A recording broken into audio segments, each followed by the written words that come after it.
ಆಗಿತ್ತು. ನಿನ್ನೆ ಸಂಗೀತ ಇತ್ತು, ಫುಲ್ ಡ್ಯಾನ್ಸ್ ಮಾಡಿದ್ವಿ, ಫುಲ್ ಎಂಜಾಯ್ ಮಾಡಿದ್ವಿ. DJ ಎಲ್ಲ ಹಾಕಿದ್ರು, ಫುಲ್ ಎಲ್ಲರೂ ಡ್ಯಾನ್ಸ್ ಮಾಡ್ತಿದ್ರು. ಇವತ್ತು ಮುಹೂರ್ತಮ್ಮು 8:30 ಹಂಗೆ ಅಕ್ಷತಾ ಇದೆ.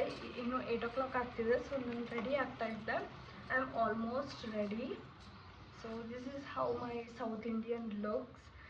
ಸೊ ಇದಾದಮೇಲೆ ನಾನು ಇನ್ನೊಂದು ಸ್ಯಾರಿ ಚೇಂಜ್ ಮಾಡ್ತೀನಿ. ಲೈಕ್ ಕೈಂಡ್ ಆಫ್ ರಿಸೆಪ್ಷನ್ ಅಂತ ಮಾಡ್ತಾರೆ ಇಲ್ಲಿ ಆಫ್ಟರ್ ಮ್ಯಾರೇಜ್. ಅದಕ್ಕೋಸ್ಕರ ನಾನು ಬೇರೆ ಸ್ಯಾರಿ ಹಾಕೋತೀನಿ. ನಾನು ಅದು ತೋರಿಸ್ತೀನಿ ನಿಮಗೆ. Okay, we are ready.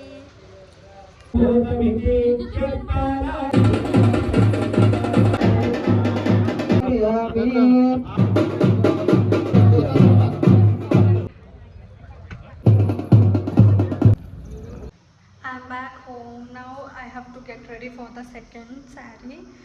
It's in function hall. ಇವಾಗ ಮನೆಯಲ್ಲೇ ಇತ್ತು ಅಕ್ಷತಾ. ಅದನ್ನು ಮುಗಿಸ್ಕೊಂಡು ಮನೆಗೆ ವಾಪಸ್ ಬಂದ್ವಿ.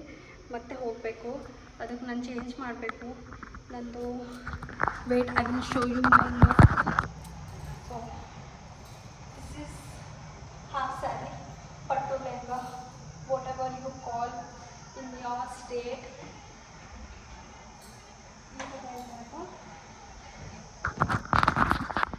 ಇವಾಗ ನಮ್ಮ ಹತ್ರ ಎಷ್ಟು ಟೈಮ್ ಇಲ್ಲ. ಸ್ಯಾರಿ ಬೇರೆ ಹಾಕೋಬೇಕು. ಸ್ಯಾರಿ ಹಾಕೊಳ್ಳೋಕ್ಕಂತೂ ತುಂಬ ಸರ್ಕಸ್ ಮಾಡಬೇಕು. ಅದಕ್ಕೆ ಓನ್ಲಿ 1 hour ಟೈಮ್ ಇದೆ ಇವಾಗ ನಮ್ಮ ಹತ್ರ.